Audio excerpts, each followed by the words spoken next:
Welcome to success path online में आप सभी का स्वागत है। दोस्तों, हमने UP triple S C PT 2021 के लिए फ्री इनिशिएटिव चलाया हुआ है, जिसके माध्यम से हम क्लासेस चला रहे हैं जो रिवीजन क्लासेस हैं। ये पहला सब्जेक्ट मैंने उठाया है जो कि पॉलिटी है, और ये क्लास नंबर 5 है। तो बिना समय गवाए हुए चलिए शुरू करते हैं। ये हमारा मेरा बायो है, ये सारी टीम का है। You have to see it. आगे देखते हैं। कल हमने केंद्रीय व्यवस्थापिका तक देखा था, उसमें छोटा सा एक टेबल था, वो मिसमैच हो गया था। तो ये हम फिर से देख लेते हैं। केंद्रीय व्यवस्थापिका के मुख्य बिंदु हैं ये आर्टिकल, इनमें क्या अंतर है इस टेबल से स्पष्ट हो जाएगा। तो संविधान के किस अनुच्छेद में वर्णित है? राज्यसभा 80 में है, लोकसभा 81 में है। कार्यकाल जो है, राज्यसभा एक अस्थायी सदन होता है। सदस्यों का कार्यकाल 6 वर्ष होता है। 1/3 सदस्य प्रति 2 वर्ष में अपनी सदस्यता खो देते हैं, मतलब पर 2 वर्ष में 1/3 सदस्य होंगे वो निकल जाएंगे। अगला है लोकसभा का कार्यकाल 5 साल का होता है। राष्ट्रपति उसे पहले भी विघटित कर सकता है। विशेष परिस्थितियों में इसका कार्यकाल भी बढ़ाया जा सकता है। राष्ट्रीय आपातकाल लगता है तो बढ़ जाता है। आगे सदस्यों की संख्या देख लेते हैं। राज्यसभा में अधिकतम 250 सदस्य हो सकते हैं, 250 सदस्य हो सकते हैं। वर्तमान में 245 हैं, जिसमें से 233 सदस्य राज्यों से निर्वाचित हैं, 12 सदस्य मनोनीत बाई प्रेसिडेंट। पीछे हमने देखा था। इसमें 552 सदस्य हो सकते थे, अभी 550 हो सकते हैं। राज्यों के अधिकतम प्रतिनिधि 530 हैं। केंद्र शासित राज्यों के अधिकतम प्रतिनिधि 20 होंगे। केंद्र शासित प्रदेश में कौन कौन से हो गए आपके? दिल्ली हो गया 660 में, और पुदुचेरी हो गया। राष्ट्रपति मनोनीत करता था एंग्लो इंडियन के 2, अभी ये ख़त्म हो गया है। वर्तमान में 545 सदस्य हैं, जिसमें से 530 राज्यों में के हैं और 13 सदस्य जो हैं यूटी में, 2 सदस्य मनोनीत हैं। तो ये जो मनोनीत सदस्य अब ये ख़त्म हो गया, 543 सीटें रह गई केवल सिलेक्शन वाली। चुनाव प्रणाली की बात करें, चुनाव प्रणाली हमें पता है राज्यसभा में अप्रत्यक्ष चुनाव होता है, और निर्वाचक मंडल जो होता है वो विधानसभाओं के निर्वाचित सदस्यों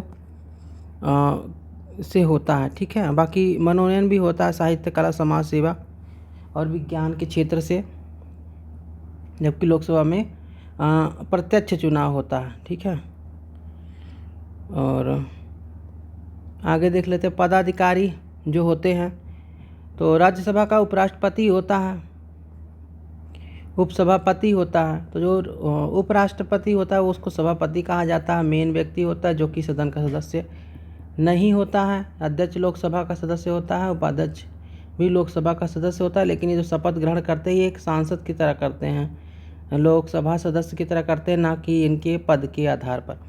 संसद की योग्यता, जो सदस्यता की योग्यता है वो होगी भारत के नागरिक हो, 30 साल पूरा करा हो राज्यसभा के लिए, 25 साल पूरा करा हो लोकसभा के लिए, संसद द्वारा पारित किसी विधि के अधीन निर्धारित योग्यता रखता हो, और तीसरी अनुसूची के लिए शपथ ली हो। ये सेम दोनों में है। ठीक है, बाकी निराहारता तो बाद 10वीं अनुसूची में काफ़ी दिया गया, 10वीं अनुसूची आगे पढ़ेंगे हम। सदस्यता की समाप्ति तो अपने आप से भी दे सकता है, या 60 दिन बिना बताए अगर बाहर है तब भी जो है उसे निकाल सकते हैं। न्यायालय घोषित करते तब भी निकाल सकते हैं। उपराष्ट्रपति जैसे पद पे निर्वाचित हो जाए, राष्ट्रपति पद पे निर्वाचित हो जाए, या राज्यपाल बना दीजिए, तब भी उसकी सदस्यता ख़त्म हो जाती है। अगला आ गया राज्य की कार्यपालिका। एक टेबल के माध्यम से देखेंगे, उसके बाद फिर जो है कंसाइज में देखेंगे। देखिए, विधान परिषद और विधानसभा 2 पार्ट होते हैं। जैसे हमारे जो है केंद्रीय व्यवस्थापिका में हमने देखा लोकसभा और राज्यसभा था, सेम पोजीशन यहाँ पे विधान परिषद और विधानसभा का होगा। लेकिन यहाँ एक कंडीशन है, आर्टिकल 169 में कहा गया है कि जो है ये विधानसभा राज्यों में ख़त्म भी किया जा सकता है, विधान परिषद राज्यों में ख़त्म भी किया जा सकता है, लेकिन ये एक संविधान के थ्रू होगा, डायरेक्ट नहीं हो सकता। तो विधान परिषद सभी राज्यों में ना होगा, केवल 6 राज्यों में। ठीक है, आगे देखेंगे। तो देखिए, विधान परिषद जो अनुच्छेद है 171 में दिया गया, विधानसभा 170 में दिया गया। अस्थाई सदन का कार्यकाल है, सदस्यों के कार्यकाल 6 वर्ष का होता है। 1/3 सदस्य प्रति 2 वर्ष में अपनी सदस्यता खो देते हैं। यहाँ पे लोक विधानसभा में 5 वर्ष है, राज्यपाल पहले भी विकसित कर सकता है। विशेष परिस्थितियों में कार्यकाल बढ़ाया जा सकता है, जब राष्ट्रपति शासन लगता है, आपातकाल होता है तब। सदस्यों की संख्या अधिकतम विधानसभा सदस्यों की संख्या का 1/3 होता है। कोई से नंबर नहीं दिया, लेकिन न्यूनतम 40 हो सकते हैं। कुछ राज्यों में कम भी हैं। मनोनीत सदस्य 1/6 सदस्य राज्यपाल द्वारा मनोनीत किए जाते हैं। वर्तमान में कुल 6 राज्य हैं जहाँ पे ये इसकी जो है ये है, ठीक है, विधान परिषद है। उत्तर प्रदेश, बिहार, महाराष्ट्र और उत्तर प्रदेश ये हो गया आपका। चलिए आगे देखते हैं इसको, अभी याद नहीं आ रहा मेरे पूरा। 6 राज्यों में अभी आगे देखेंगे। अधिकतम 500 हो सकते हैं विधानसभा में, न्यूनतम 60 हो सकते हैं। न्यूनतम केंद्र शासित राज्यों की विधानसभा से दिल्ली में 70 हो सकते हैं, पुदुचेरी में 30 हो सकते हैं। कुछ राज्यों में राज्यपाल द्वारा मनोनीत सदस्य होते हैं, एंग्लो इंडियन 1 हो सकते हैं। आर्टिकल 371 के तहत जो है किसी भी राज्य की विधानसभा में कम से कम जो है सदस्य जो मिनिमम जो दिया हुआ है 60 से कम भी हैं। जैसे गोवा में 40 है, सिक्किम में 32 है। आगे देख लेते हैं हम चुनाव प्रणाली। अप्रत्यक्ष चुनाव प्रणाली का निर्वाचक मंडल जो है 1/3 सदस्य विधानसभाओं सदस्य द्वारा होते हैं। इसमें विधान परिषद में 1/3 सदस्य स्थानीय संस्थाओं द्वारा, 1/12 सदस्य 3 साल के लिए स्नातक समतुल्य से चुने जाते हैं। 1/12 सदस्य 3 साल से माध्यमिक या उससे ऊंचे स्तर की कक्षाओं के शिक्षकों द्वारा चुने जाते हैं। 1/6 सदस्यों को राज्यपाल नियुक्त करता है। साहित्य, कला, विज्ञान, समाज सेवा और सहकारी क्षेत्र, यहाँ सहकारी सेवा नहीं लिखा है, ये तो विधान परिषद की स्पेसिफिकेशन है कि सहकारी सेवा वाले हैं इसमें, ठीक है। विधानसभा में जो है प्रत्यक्ष चुनाव होता है, प्रादेशिक क्षेत्रों की जनता द्वारा चुना जाता है। नागालैंड और सिक्किम में कुछ जगह परोक्ष निर्वाचन क्षेत्र हैं। पदाधिकारी होता है विधान परिषद का सभापति, सभापति सदन का सदस्य होता है, सभापति सदन का सदस्य होता है, और सेम कंडीशन इसमें भी होती है, विधान सभा में भी होती है, विधान परिषद के अलावा। अगला योग्यता विधान परिषद में है भारत का नागरिक हो, 30 वर्ष का हो, और संसद द्वारा पारित किसी विधि, यहाँ पे संसद देख लीजिए, लोकसभा ने संसद द्वारा पारित किसी विधि थी निर्धारित योग्यता रखता है, और संविधान की 3री अनुसूची के लिए प्रारूप के अनुसार शपथ ली हुई, ये हो गया। विधानसभा के लिए 25 वर्ष न्यूनतम आयु होनी चाहिए। संसद द्वारा पारित किसी विधि के अधीन योग्यता वही सेम चीज़ है। निराहारता 10वीं अनुसूची में दिया गया है, ये उसी के आधार पर है। सदस्यता की समाप्ति भी जो है सेम ही है, जैसे विधान लोकसभा की है वैसे इसमें भी है, ठीक है। आगे देख लेते हैं। अब राज्य का राज्यपाल, यहाँ विधान परिषद देख लेते हैं। कुल 6 राज्यों में विधान परिषद है। ये आंध्र प्रदेश है आपका, कर्नाटक है, आंध्र प्रदेश हो गया, कर्नाटक हो गया, उसके बाद फिर तेलंगाना, महाराष्ट्र है, तेलंगाना, महाराष्ट्र है, उत्तर प्रदेश, और ये है आपका बिहार। ये 6 राज्य हैं जहाँ पे आपको जो है अभी विधान परिषद मिलेगा। इसके अलावा जो है अभी नहीं है, कुल 6 राज्यों में ही है। तो ये हम देख लेते हैं। यहाँ पे एक बार दिमाग से एक आध जो है शब्द हट जाता है तो याद नहीं रहता ना। तो आंध्र प्रदेश हो गया, कर्नाटक हो गया, तेलंगाना, महाराष्ट्र हो गया, यूपी बिहार हो गया। आप ऐसे याद भी कर सकते हैं, मैप के हिसाब से देख लीजिए। यूपी बिहार एक साथ ही रहता है, आंध्र प्रदेश और तेलंगाना एक साथ रहता है, महाराष्ट्र और कर्नाटक को एक साथ कर दीजिए। तो ये 6 राज्य ऐसे हैं जहाँ पे विधान परिषद है। ये टॉपिक का ये ज़रूरी था, इसमें से प्रश्न बनते हैं। अगला राज्यपाल के बारे में देख लेते हैं। राज्यपाल 2 तरह की सरकारों की व्यवस्था है भारत में। एक बार शुरू से देखते हैं। राज्य का राज्यपाल क्या होता है। देखो, भारत में 2 तरह की सरकारों की व्यवस्था है, केंद्रीय सरकार और दूसरी होती राज्य सरकार। वर्तमान समय में भारत में कुल 28 राज्य और 8 केंद्र शासित प्रदेश हैं, ठीक है। किसी राज्य के राज्यपाल की वास्तविक स्थिति ठीक वैसे ही जैसे संघ के राष्ट्रपति की, अर्थात राज्यपाल का राज्य संवैधानिक अध्यक्ष है, लेकिन वास्तव में मंत्रिमंडल जो होता है वो मेन होता है। मुख्यमंत्री राज्य के वास्तविक शासक होते हैं। तो जैसे पीएम हो गया वैसे सीएम हो गया, जैसे राष्ट्रपति हो गया वैसे राज्यपाल हो गया। राज्यपाल की नियुक्ति के संबंधी अनुच्छेद जो है 156 में दिए गए हैं, और संविधान के अनुसार राज्यपाल को शासन संबंधी कार्यों में सहायता और जो है सजेशन देने के लिए एक काउंसिल होगी, एक मंत्री परिषद होगी, जिसका नेता मुख्यमंत्री होगा। राष्ट्रपति से केंद्रीय कार्यपालिका से है, राष्ट्रपति का मतलब केंद्रीय कार्यपालिका से है, अर्थात केंद्रीय मंत्रिमंडल राष्ट्रपति की औपचारिक स्वीकृति से उसकी नियुक्ति करता है। समांतर राज्यपाल की नियुक्ति संबद्ध राज्य के मुख्यमंत्री का परामर्श लिया जा सकता है। ठीक है। राज्यपाल के लिए भी योग्यताएं 158 में दी गई हैं। भारत का नागरिक हो या 35 साल की उम्र पूरी कर चुका, जो संसद विधानमंडल का सदस्य नहीं है, यदि ऐसा व्यक्ति राज्यपाल बनता है तो वो उसको जो है सदस्यता खत्म हो जाएगी। राज्यपाल अपनी नियुक्ति के बाद किसी अन्य पद पर नहीं रह सकता। राज्यपाल के भी कुछ कार्य हैं। सत्र बुला सकता है, सत्र अवसान कर सकता है, विधानसभा को यदि वह उचित समझे तो विघटित कर सकता है।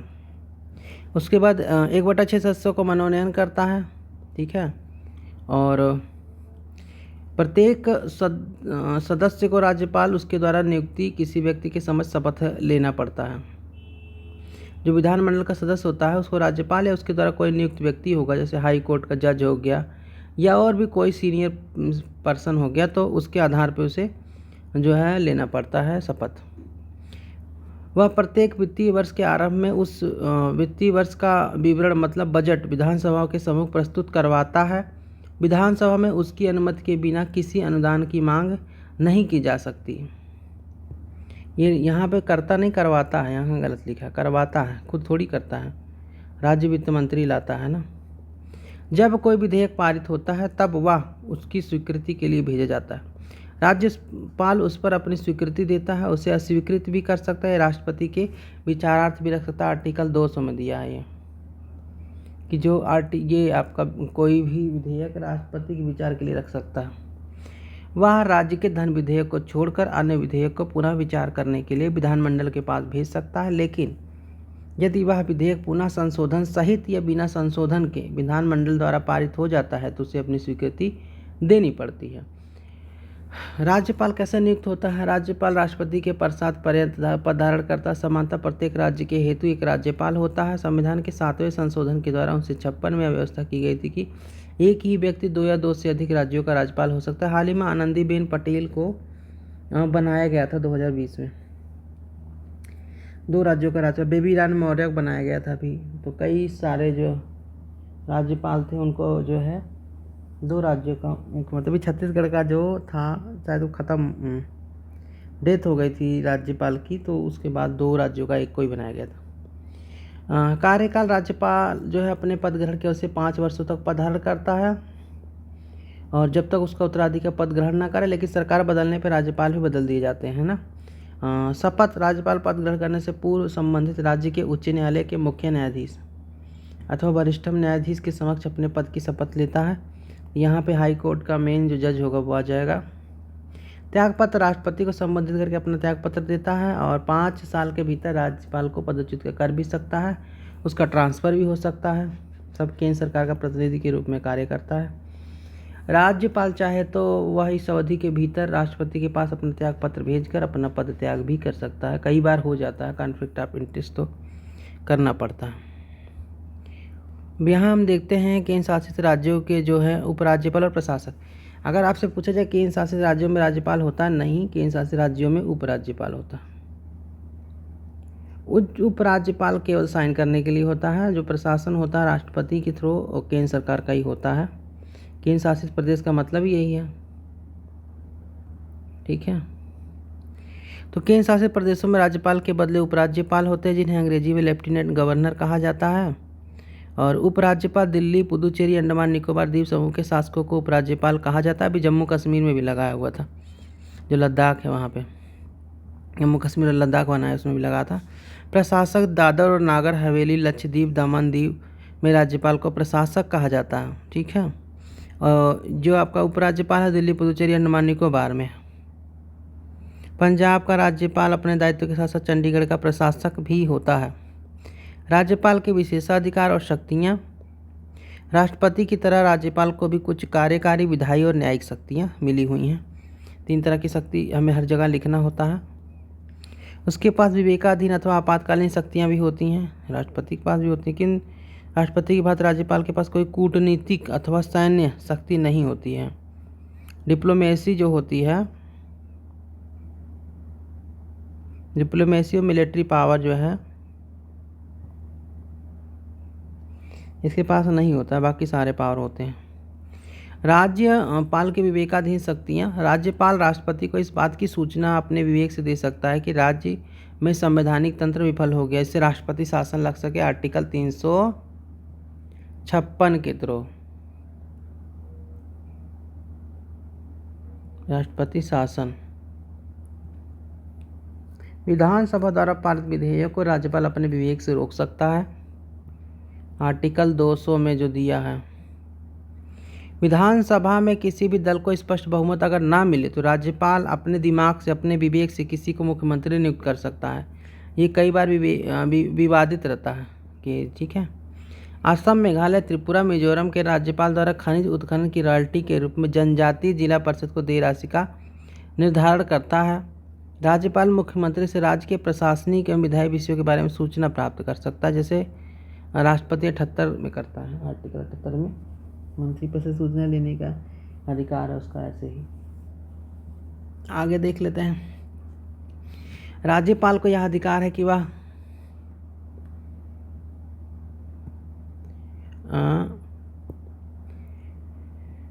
अपने विवेक से विधानसभा में पारित साधारण विधेयक को हस्ताक्षरित करने से मना कर सकता है, ठीक है। बाकी असम, नागालैंड, मणिपुर के जो जनजातीय परिषद है उसके जो है मेन जो प्रशासन होता है उस पर भी अधिकार जो होता है, वहाँ पे जो राज्यपाल होता है उसके थ्रू होता है।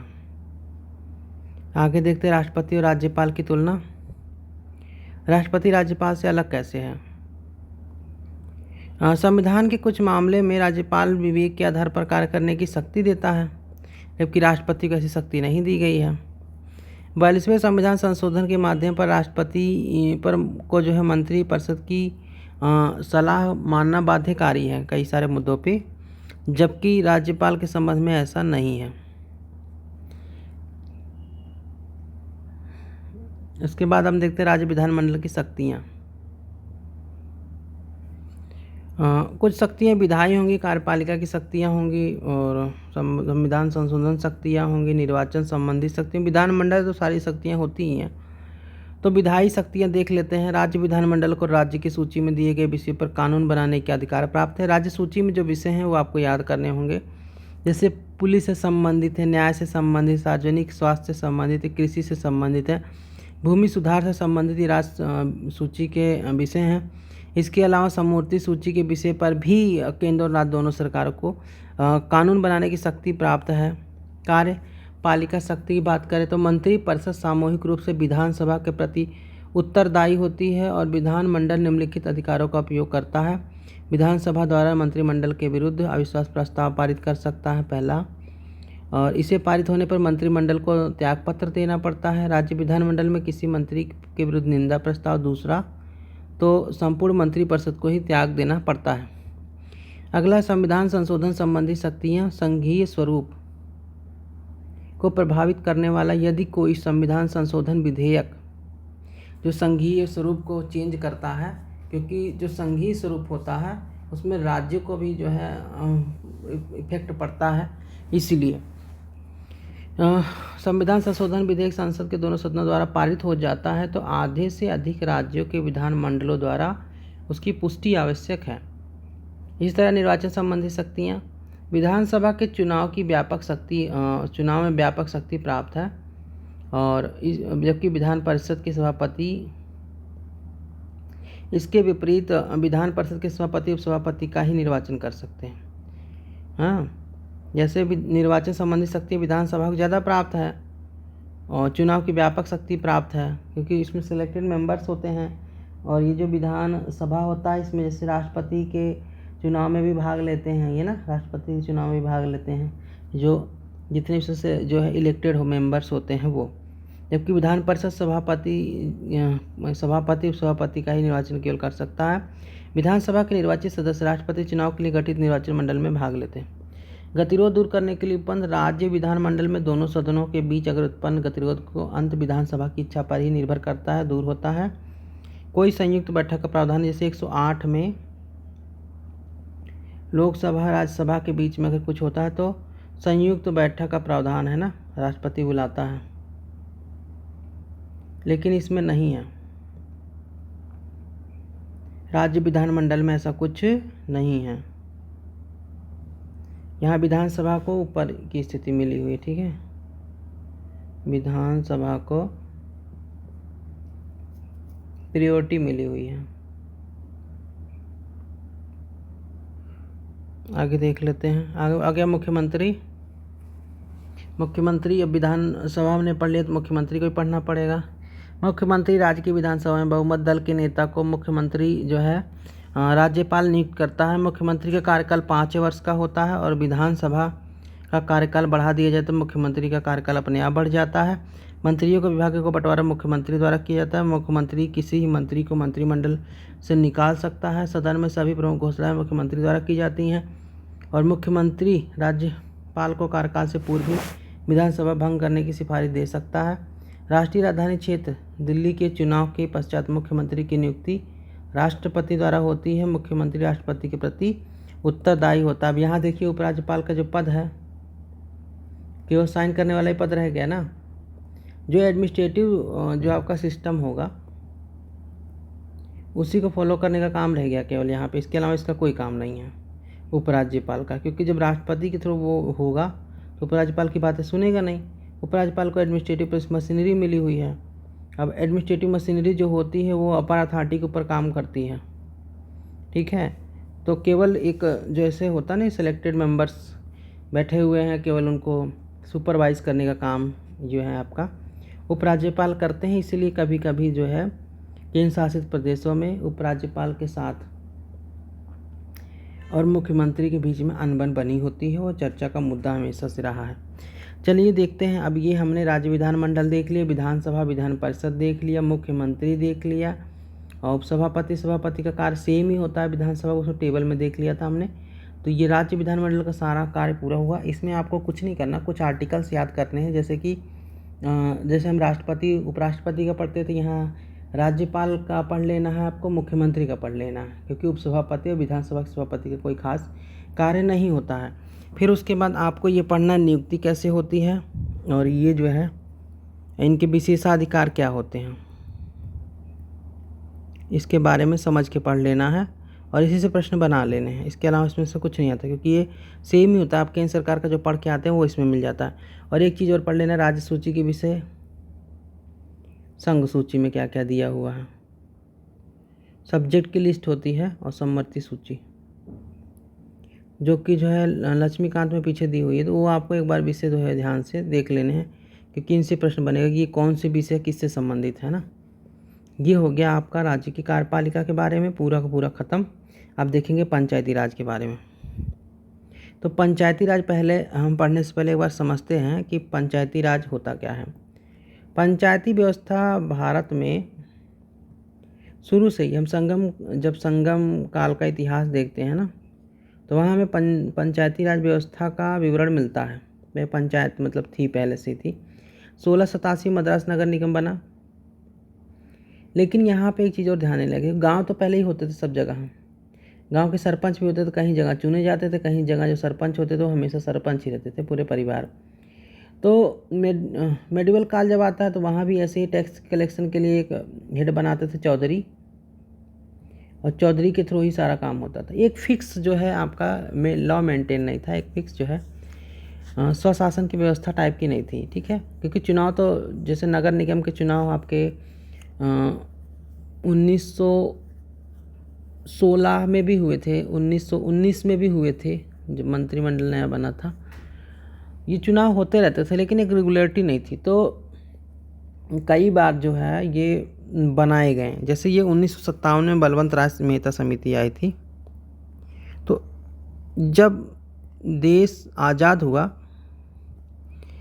आज़ादी के बाद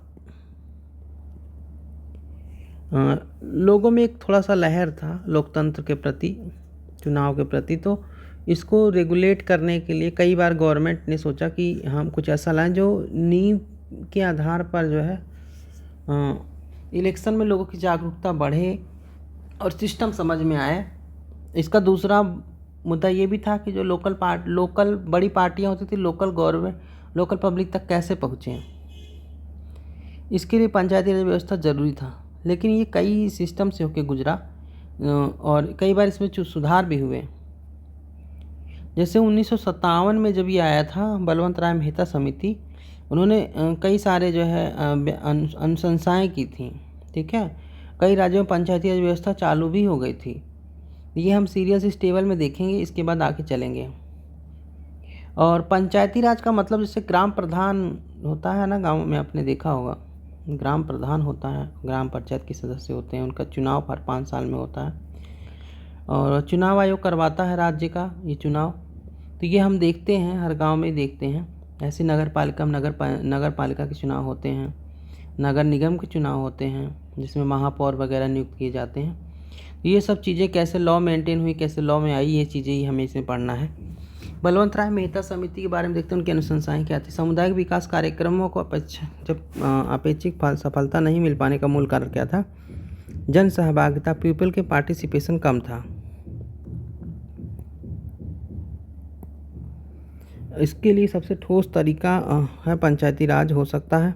पंचायती त्रिस्तरीय ढांचे के बारे में इन्होंने बताया था और ये सामुदायिक विकास कार्यक्रम था। इन्होंने पंचायत का कोई नाम नहीं लिया था। ठीक है, सामुदायिक विकास कार्यक्रम ये आया था एक बार में क्वेश्चन एग्जाम में। कम्युनिटी डेवलपमेंट प्रोग्राम ये एनसीईआरटी में भी दिया हुआ है।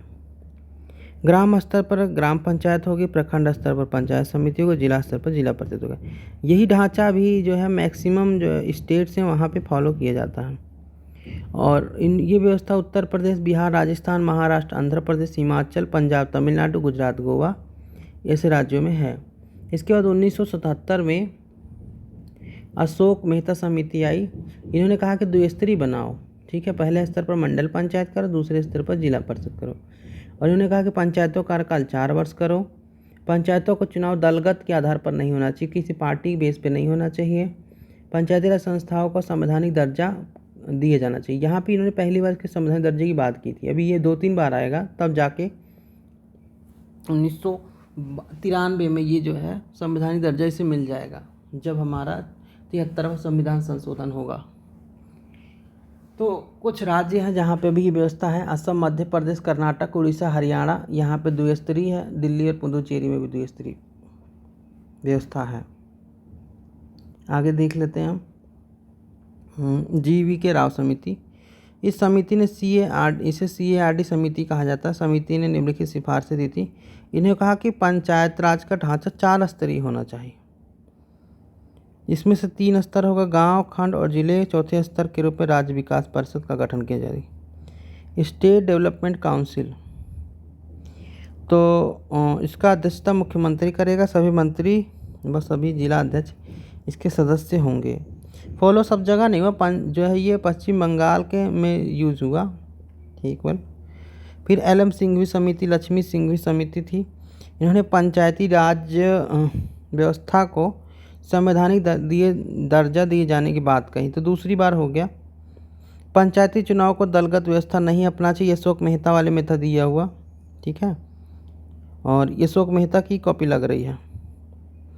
इन समितियों की सिफारिश को ध्यान में रखते हुए प्रधानमंत्री राजीव गांधी ने 1989 में लोकसभा चुनाव से पहले पंचायती राज को संवैधानिक दर्जा प्रदान किया और 64वां संविधान संशोधन विधेयक पारित किया, लेकिन वे राज्यसभा में अपेक्षित बहुमत नहीं हासिल कर सके। यही विधायक आगे जाकर 73वें संविधान संशोधन के आधार पर जो है आधार बन गया 73वें संविधान संशोधन का। ठीक, और लक्ष्मी सिंघवी समिति के आधार पर जो है एक स्तरीय पंचायती राज व्यवस्था जो है केरल में, जम्मू कश्मीर में, त्रिपुरा में, मणिपुर में, सिक्किम में, मेघालय, नागालैंड, मिजोरम में ये व्यवस्था वहाँ पे है। छोटे राज्यों में है, यह जनजातीय राज्यों में देखी जाती है। आगे हम देख लेते हैं। सरकार ने 1957 ईस्वी में बलवंत राय मेहता समिति गठित की बता दिया था। त्रिस्तरीय पंचायती राज व्यवस्था के उन्होंने सुझाव दिए। ग्राम स्तर पर ग्राम पंचायत, प्रखंड पर पंचायत समिति, जिला स्तर पर जिला परिषद। पंचायती राज व्यवस्था की शुरुआत 2 अक्टूबर 1959 को हुई थी। कहाँ से हुई थी? राजस्थान के नागौर जिले से हुई थी और प्रधानमंत्री जवाहरलाल नेहरू के द्वारा हुई थी। 73वां संविधान संशोधन पंचायती राज को संवैधानिक मान्यता देने के लिए पीवी नरसिम्हा राव उस समय प्रधानमंत्री थे। उनके कार्यकाल में 24 अप्रैल को 73वां संविधान संशोधन लागू किया गया। 2011 से 24 अप्रैल को पंचायती राज दिवस के रूप में मनाया जाता है। देखते चलिए, बस याद हो जाएगा सब। संविधान में भाग 9 में जोड़ा गया 243 में का से लेकर 11 तक अनुसूची 11 में प्रावधान इसका किया गया। 73वें संविधान संशोधन के द्वारा पंचायतों का कार्यकाल 5 वर्ष तक घोषित किया गया। महिलाओं को, अनुसूचित जातियों, जनजातियों को सभी पंचायतों में आरक्षण प्रदान होगा। लगभग 33% का आरक्षण है, लेकिन ये विचाराधीन है राज्यों के ऊपर। पंचायतों के स्थगित और निरस्त होने की स्थिति में 6 महीने के भीतर चुनाव कराना अनिवार्य होगा। और पहला राज्य कर्नाटक है जिसने राज्य ने अधिनियम निर्माण किया था इसका 73वें संविधान संशोधन के बाद में। ठीक है, अगला है पंचायत राज का त्रिस्तरीय ढांचा। ये राज्य से संबंधित प्रश्न उसमें आएंगे आपके पेपर में, इसलिए इसको ध्यान से पढ़ लीजिएगा। पंचायती राज का त्रिस्तरीय ढांचा। 73वें संविधान संशोधन के द्वारा पंचायती राज में त्रिस्तरीय ढांचा अर्थात ग्राम पंचायत, पंचायत समिति और जिला परिषद को स्वीकार किया। ग्राम पंचायत के लिए ग्राम सभा द्वारा चुने जाते थे सदस्य। पंचायत के सदस्यों की उम्र 18 और 21 वर्ष होनी चाहिए। ठीक है, और ग्राम पंचायत की महीने में एक बैठक अवश्य होनी चाहिए। बैठक की अध्यक्षता सरपंच करते हैं। न्यूनतम उम्र मत देने की 18 वर्ष है। ठीक है, और प्रधान चुने जाने की 21 वर्ष है। कंफ्यूज नहीं होना है। आगे पंचायत समिति, यह जो है पंचायत समिति पंचायत राज व्यवस्था का मध्यवर्ती स्तर है। सरपंच पंचायत समिति के सदस्य होते हैं। इसका मुख्य प्रशासनिक अधिकारी प्रखंड का विकास अधिकारी होता है या ब्लॉक डेवलपमेंट ऑफिसर होता है, BDO।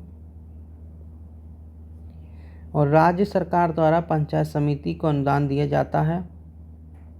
ठीक है, जिला परिषद यह ग्रामीण स्वशासन संस्था तथा राज्य की सरकार के मध्य की कड़ी है। डिस्ट्रिक्ट काउंसिल सभी पंचायत समिति के प्रधान, लोकसभा सदस्य, राज्य विधानसभा और विधान परिषद के सदस्य जो हैं डिस्ट्रिक्ट काउंसिल के मेंबर होते हैं। तो यहाँ पे आपका जो सांसद होगा, जो विधायक होगा उस एरिया का, और ये सभी जो है उसके मेंबर होंगे। 73वें संविधान संशोधन के अधिनियम द्वारा अनुच्छेद 343 में पंचायतों के लिए राज्य निर्वाचन आयोग का गठन किया गया। 243I में राज्य वित्त आयोग का गठन है, यहाँ भी देख लेते हैं।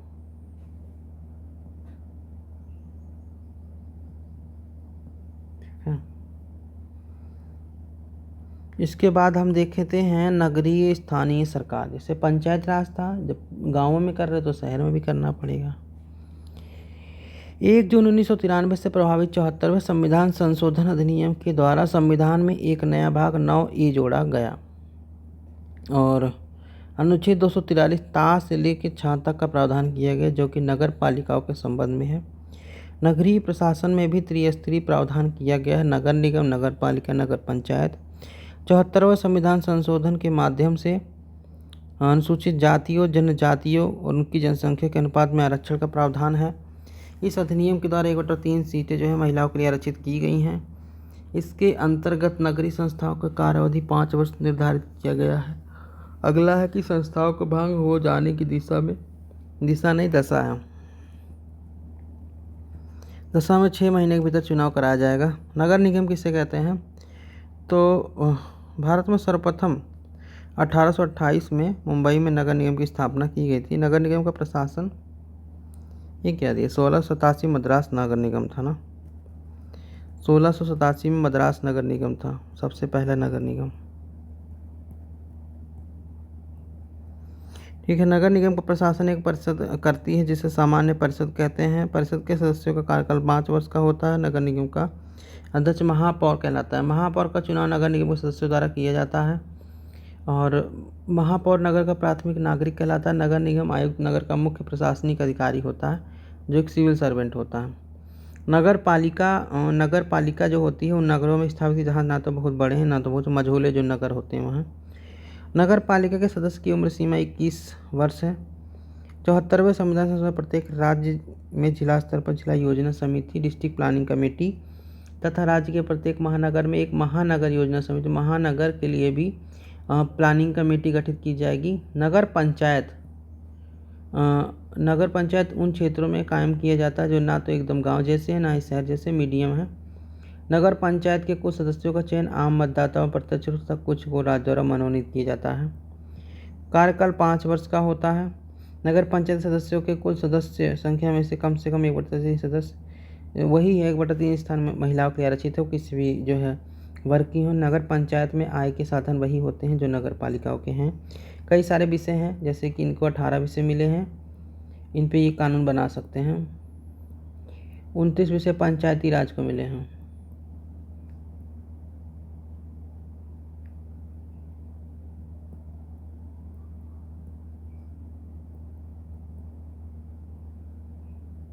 अठारह विषय मिले हैं नगर जो है आपकी प्रशासन है उसको। ठीक, आगे देख लेते हैं। यहाँ पे हमने लोकल प्रशासन को ख़त्म कर लिया, ठीक है,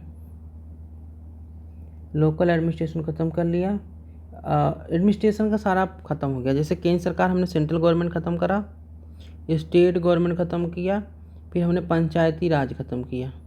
तो प्रशासन से जो पॉलिटिकल इशू था हमारा ये ख़त्म हो गया, ठीक है। अब इसके बाद हमें जुडिशरी देखनी है। जुडिशरी में देखेंगे हम आपका supreme court, high court, district court, ठीक है।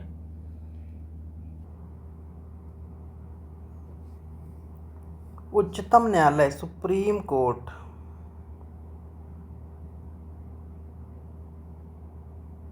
कई बार पूछा गया सुप्रीम कोर्ट का प्रावधान कहाँ से लिया गया था।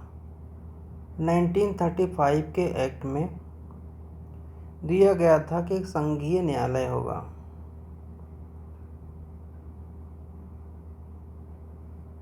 होगा।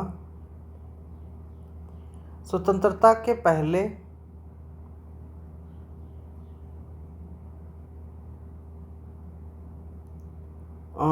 जो ब्रिटेन का हाई कोर्ट था मेन ना, उसे जो है सुप्रीम कोर्ट माना जाता था। ये हो गया। 1773 में पहली बार कोर्ट आया था इंडिया में, जो कलकत्ता में बनाया गया था, ठीक है।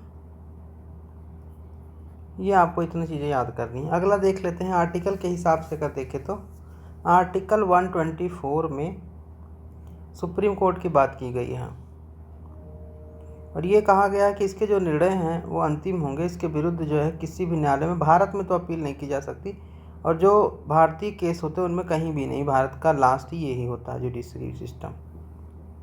भारत का जो वर्तमान उच्चतम न्यायालय है उसकी स्थापना 28 जनवरी 1950 को उच्चतम न्यायालय सुप्रीम कोर्ट दिल्ली में की गई थी। संपूर्ण भारतीय राज्य के लिए एकल न्यायपालिका जिसके शीर्ष पर उच्चतम न्यायालय है। उच्चतम न्यायालय के लिए विभिन्न राज्यों के उच्च न्यायालय, फिर वो डिस्ट्रिक्ट कोर्ट है। ये जो व्यवस्था वो इस तरह की है,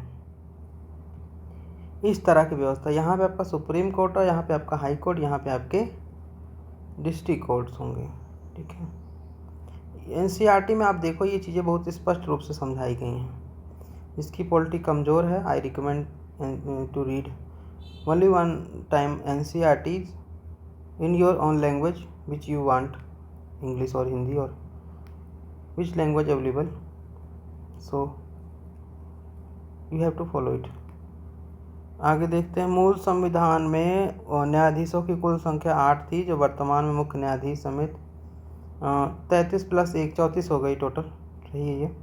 उच्चतम न्यायालय का स्थापना गठन की अधिकारता, न्यायाधीशों की संख्या और शर्तें निश्चित करने का अधिकार संसद को दिया गया है। सुप्रीम कोर्ट के जो जजेस हैं उनकी नियुक्ति राष्ट्रपति के द्वारा होती है। ये सारी चीज़ें आपको याद करनी है। न्यायाधीश अपना शपथ ग्रहण राष्ट्रपति अथवा उसके द्वारा नियुक्त जो व्यक्ति उसके समक्ष करता है। तो ये चीज़ें इसमें कुछ समझाने लायक तो है ही नहीं। उच्चतम न्यायालय के न्यायाधीशों के लिए न्यूनतम आयु निर्धारित नहीं है, लेकिन एक बार नियुक्ति होने के बाद इन्हें अवकाश ग्रहण की जो रिटायरमेंट होगी वो 65 साल की होगी।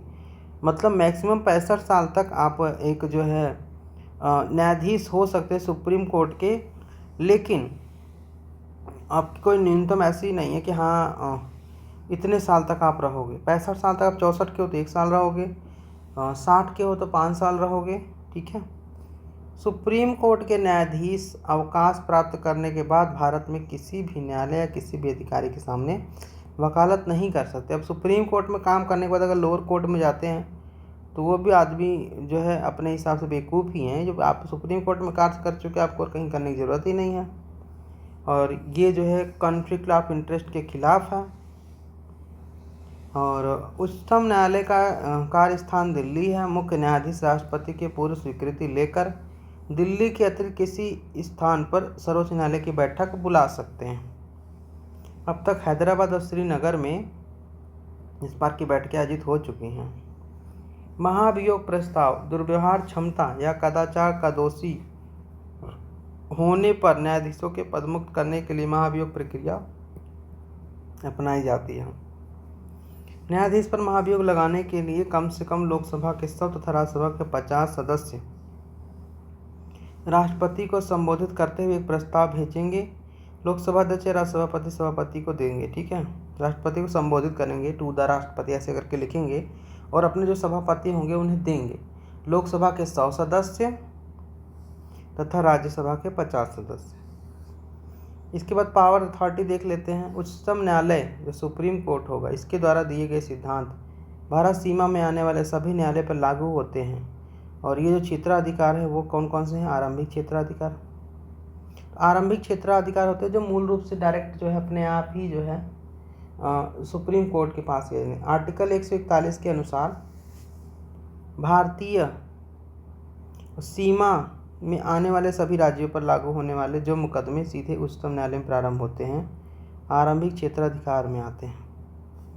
आर्टिकल 131 के अनुसार संघ और राज्यों के 2 राज्यों के मध्य न्यायिक विवादों के निर्णय को प्रारंभिक क्षेत्राधिकार जो होगा वो उच्चतम न्यायालय होगा। संघ और राज्य के बीच में अगर कोई मुद्दा हो, राज्य और राज्य के बीच में कोई मुद्दा हो, ठीक है। इसके बाद अपीलीय क्षेत्राधिकार। अपीलीय क्षेत्राधिकार उच्चतम न्यायालय देश का सबसे बड़ा अपीलीय और उच्चतम न्यायालय है। और ये जो है उच्च न्यायालय के निर्णय का जो अधिकार होता है उसे भी चैलेंज कर सकता है, इसकी अपील को ग्रहण करता है। इसके अंतर्गत संवैधानिक मामले, दीवानी और फौजदारी सभी आते हैं। कुछ जगह परामर्शी क्षेत्राधिकार भी है। आर्टिकल 143 के अंतर्गत राष्ट्रपति सार्वजनिक महत्व के विषयों पर, ठीक है, पब्लिक रिलेटेड विषय पर जब कंफ्यूज हो जाएगा, जब ऐसा लगे कि हाँ संविधान में अब कुछ नहीं मिल रहा, देन जो है वो उच्चतम न्यायालय से परामर्श कर सकता है। इसे स्वीकार या अस्वीकार करना राष्ट्रपति पर निर्भर करता है। और उसका जो आपका परामर्श देने का अधिकार है वो भी जो है सुप्रीम कोर्ट पर निर्भर करता है। जैसे कि अगर मेरे से आपने परामर्श मांगा तो मैं परामर्श नहीं दूंगा, ये मेरा अधिकार है। मैं देता हूँ, आप मानो ना मानो ये आपका अधिकार है, ठीक है। मानो ना मानो ये आपका अधिकार है। सेम है, मानो ना मानो में आप आ गए राष्ट्रपति, अब परामर्श वाले में मैं आ गया सुप्रीम कोर्ट।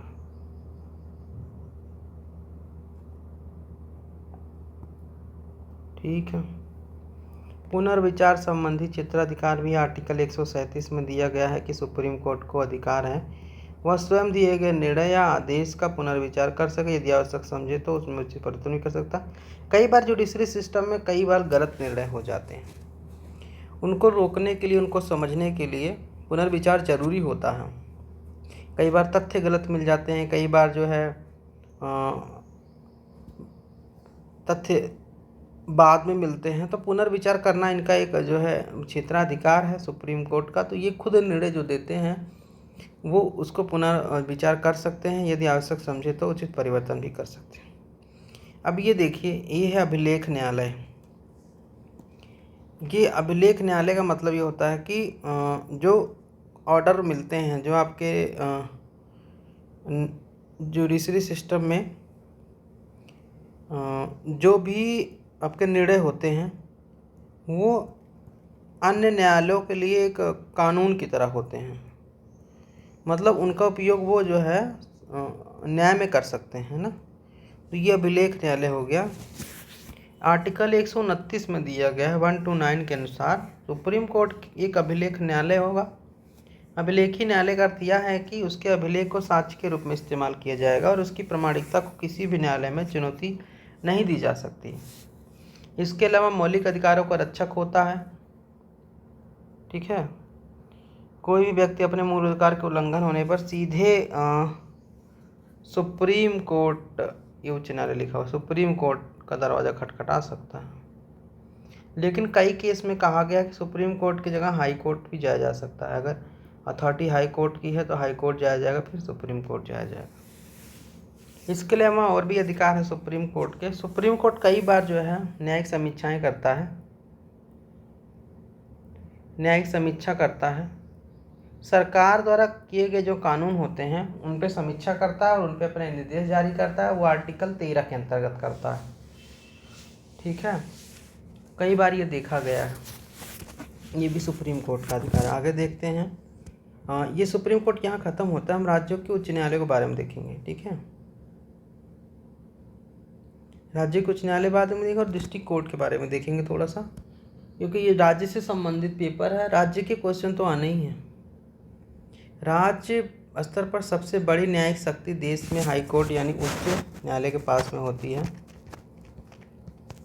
वर्तमान में कुल 25 हाई कोर्ट हैं और सबसे नवीनतम आंध्र प्रदेश हाई कोर्ट जनवरी 19 में कार्यरत है। यह क्षेत्राधिकार राज्य, केंद्र शासित प्रदेश या राज्यों के समूह पर होता है। सबसे पुराना हाई कोर्ट 1862 में कलकत्ता में स्थापित हुआ था। राज्य में हाई कोर्ट के अधीन सिविल और आपराधिक निचली अदालतें, ट्रिब्यूनल कार्य करती हैं। आर्टिकल कुछ दिए हुए हैं। 214 में राज्यों के लिए हाई कोर्ट की बात की गई है। 215 में अभिलेख न्यायालय के रूप में बात की गई। 129 सुप्रीम कोर्ट को एक अभिलेख न्यायालय कहता है, जबकि 215 राज्य को एक जो है न्यायालय कहता है। इसके बाद कोर्ट ऑफ कंटेम्प्ट के बारे में मैंने नहीं बताया था, यहाँ फिर से देख लो आप। कोर्ट ऑफ कंटेम्प्ट, अगर न्यायालय के विरुद्ध कोई व्यक्ति जाता है तो कोर्ट जो है कोर्ट ऑफ कंटेम्प्ट लगा सकता है। कोर्ट ऑफ कंटेम्प्ट के अंतर्गत वह जुर्माना लगा सकता है, कैद लगा सकता है। तो ये दोनों के पास में है, जुर्माना कैद। हाई कोर्ट के पास में भी है और सुप्रीम कोर्ट के पास में भी है कोर्ट ऑफ कंटेम्प्ट लगाने का एक अधिकार। और 216 में उच्च न्यायालय के गठन के बारे में बात की गई है। उच्च न्यायालय के न्यायाधीश पद के लिए नियुक्ति और जो दशाएं होंगी 217 में दी गई हैं। उच्च न्यायालय में उच्चतम न्यायालय से संबंधित कोई प्रावधान लागू होगा 218 में दिया गया है। 219 में दिया गया है उच्च न्यायालय के न्यायाधीशों के शपथ ग्रहण कैसे होंगे। अस्थायी न्यायाधीश बहाल होने के बाद प्रैक्टिस पर प्रतिबंध लगाया गया है, तो ये है 220 में। लेकिन आप जब यहाँ से निकलते हैं, जब उच्च न्यायालय से निकलते हैं तो सुप्रीम कोर्ट में आप प्रैक्टिस कर सकते हैं। नीचे वाले में नहीं कर सकते, नीचे जो न्यायालय उससे नहीं, लेकिन ऊपर वाले में जा सकते हैं। आर्टिकल 221 में न्यायाधीशों के वेतन के बारे में बताया गया है। तो हाई कोर्ट के जो न्यायाधीश होते हैं इनका जो वेतन होता है, जब ये रिटायर नहीं होते हैं, कार्य करते होते, तो इनका वेतन मिलता है राज्य की संचित निधि से। यहाँ पे ये चीज़ें भी देखते चलो आप, निधि से जब भी रिटायर हो जाते हैं इनकी जो पेंशन होती है वो मिलती है भारत की संचित निधि से।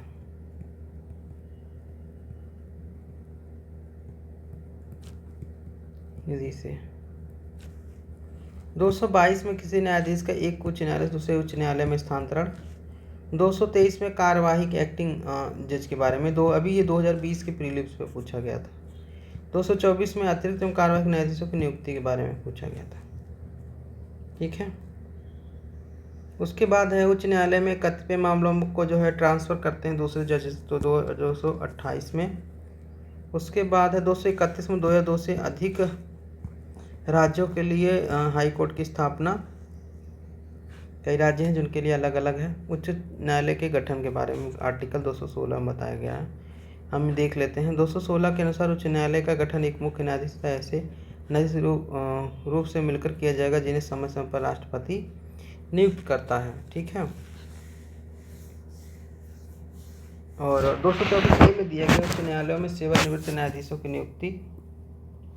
225 में दिया है कि इसका क्षेत्राधिकार कहाँ कहाँ है। 226 में मूल अधिकारों के बारे में बताया गया और 32 में सुप्रीम कोर्ट के बारे में बताया गया। सुप्रीम कोर्ट भी मूल अधिकारों का रक्षक है। ठीक है, ये हो गया। आगे देख लेते हैं पावर के बारे में। न्यायाधीशों की नियुक्ति 217 में बताया गया है और योग्यता वही है, भारत का नागरिक हो, कम से कम 10 साल तक डिस्ट्रिक्ट कोर्ट में कार्य कर चुका हो और किसी भी उच्च न्यायालय में लगातार 10 वर्ष की वकालत की हो अथवा राष्ट्रपति की सृष्टि में पारंगत हो। न्यायाधीश बनने के लिए भी न्यूनतम आयु नहीं है, लेकिन अधिकतम आयु 62 वर्ष निर्धारित है। कार्यकाल देख लेते हैं। मुख्य न्यायाधीश 65 साल तक कार्य कर सकता है और अन्य न्यायाधीश 62 साल तक कार्य कर सकता है। शपथ पत्र मुख्य न्यायाधीश एवं अन्य न्यायाधीशों के शपथ पत्र राज्य का राज्यपाल दिलाता है। मुख्य न्यायाधीश व अन्य न्यायाधीश राष्ट्रपति को अपना त्याग पत्र देते हैं। ट्रांसफर कहीं भी हो सकता है, अगले उसमें भी हो सकता है। क्षेत्राधिकार इसके भी कई सारे हैं। प्रारंभिक क्षेत्राधिकार 226 है, अपीली 228 है, अधीक्षक संबंधी 227। अधीक्षक का मतलब होता है ये सुपरविजन करता है जो डिस्ट्रिक्ट कोर्ट्स होते हैं उनके ऊपर।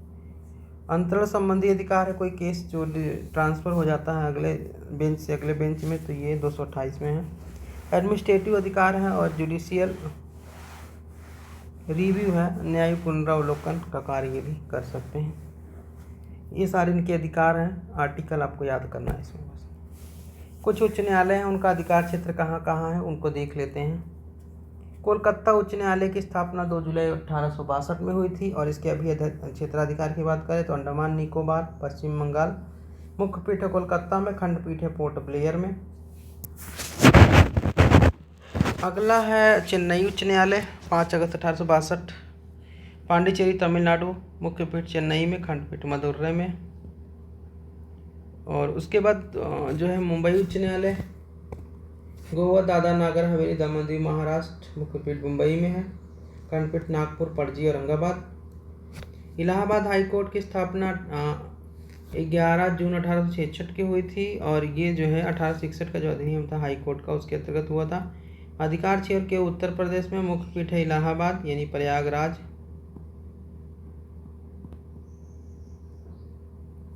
और खंडपीठ है लखनऊ में। इसके बाद फिर देख लेते हैं हम, आ गया हमारा अलग अलग राज्यों में जिसके अधिकार क्षेत्र हैं उन्हीं को जो है हम देखेंगे, सबको नहीं, क्योंकि उन्हीं से प्रश्न बनते हैं। पंजाब हरियाणा हाई कोर्ट की स्थापना 15 अगस्त 1947 को हुई थी और ये पंजाब हाई कोर्ट अध्यादेश था, ऑर्डिनेंस के माध्यम से हुआ था। इसका अधिकार क्षेत्र चंडीगढ़ हरियाणा पंजाब है। मुख्य पीठ चंडीगढ़ में, कोई खंडपीठ है नहीं इसकी, वहीं चंडीगढ़ से सबका काम हो जाता है। अगला हमारा गुवाहाटी है। तो गुवाहाटी हाई कोर्ट 1 मार्च 1948 को स्थापित हुआ। भारत सरकार अधिनियम 1935 के अंतर्गत। इसका अधिकार क्षेत्र अरुणाचल प्रदेश, असम, मिजोरम, नागालैंड है। मुख्य पीठ गुवाहाटी में, खंडपीठ आइजोल में भी, ईटानगर में भी है, कोहिमा में भी है। राजस्थान हाई कोर्ट की स्थापना 21 जून 1949 को हुई थी और ये क्या ऑर्डिनेंस आया था राजस्थान हाई कोर्ट का 1949 में, 1949 में आया था। इसका अधिकार क्षेत्र राजस्थान अकेले में ही है। इसकी मुख्य पीठ जो है वो जोधपुर में है और खंडपीठ जयपुर में है। Telangana high court, Telangana high court Andhra Pradesh का हाई कोर्ट था, वही है तेलंगाना हाई कोर्ट और इसकी स्थापना 5 जुलाई 1954 को हुई थी। लेकिन 2 जून 2014 को आंध्र प्रदेश के विभाजन के बाद आंध्र प्रदेश और तेलंगाना के लिए हैदराबाद में एक ही उच्च न्यायालय था। अब हैदराबाद के उच्च न्यायालय को तेलंगाना उच्च न्यायालय के नाम से जाना जाता है और आंध्र प्रदेश का जो अमरावती है वहाँ पे इन्होंने इसका न्यायिक क्षेत्र बनाया हुआ है। तो ये उच्च न्यायालय चालू हो गया है। केरल उच्च न्यायालय, केरल लक्षद्वीप 2 जगह देखता है। 1956 में बनाया गया था और स्थापना 1956 में हुई थी। मुख्य पीठ एर्नाकुलम में है और खंडपीठ पोर्ट ब्लेयर में भी है। ठीक है,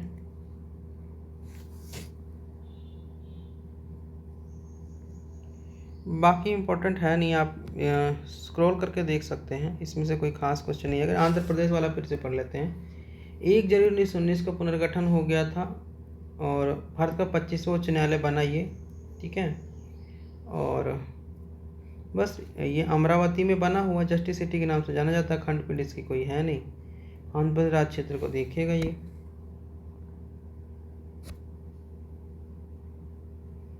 आगे चलते हैं,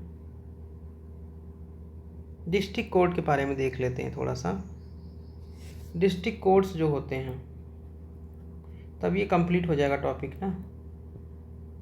लेकिन हमने संघ का देख लिया, सुप्रीम कोर्ट का देखा, हमने देखा स्टेट गवर्नमेंट के लिए उच्च न्यायालय, हाई कोर्ट के बारे में, उसके क्षेत्राधिकार देखे। अब डिस्ट्रिक्ट कोर्ट देख लेते हैं। तो 2 डिस्ट्रिक्ट कोर्ट होते हैं, उन्हें हम सबऑर्डिनेट कोर्ट कहते हैं। पहली बात तो ये। दूसरी बात ये कि आर्टिकल 233 में अधीनस्थ और जिला न्यायालयों का प्रावधान किया गया। कौन सा आर्टिकल में? आर्टिकल 233 में। इसके अलावा इनकी जो नियुक्ति होती है, जिला न्यायाधीश की नियुक्ति करता है उच्च न्यायालय के परामर्श से राज्यपाल। राज्यपाल नियुक्ति करता है, किसके परामर्श से? उच्च न्यायालय के परामर्श से। तो ये आर्टिकल 233 में इसके बारे में दिया गया है, सबऑर्डिनेट कोर्ट के बारे में। और ये जो है नियुक्ति करता है राज्यपाल। राज्यपाल नियुक्ति करता है। और ये योग्यता होती है उनकी, जो व्यक्ति कम से कम 7 वर्ष तक किसी न्यायालय में लगातार अधिवक्ता रहा हो, उसे जिला न्यायाधीश में नियुक्त किया जा सकता है, ठीक है। ये जो नियुक्त करने का अधिकार जो होता है राज्यपाल के पास में होता है। और 7 साल तक कम से कम जो है अधिवक्ता रहा हो।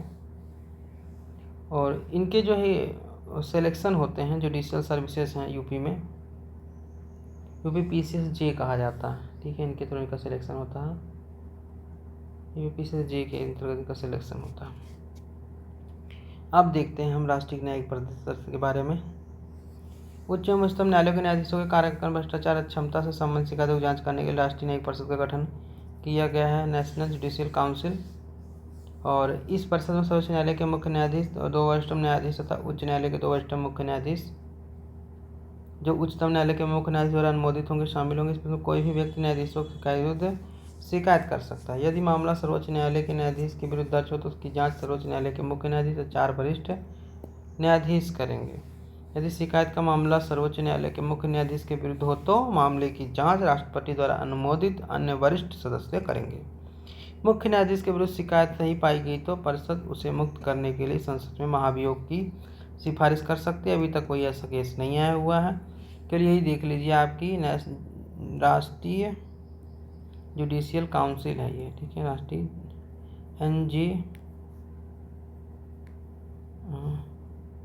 NJC है, भ्रष्टाचार को रोकने के लिए, जुडिशियल जो है करप्शन को रोकने के लिए है।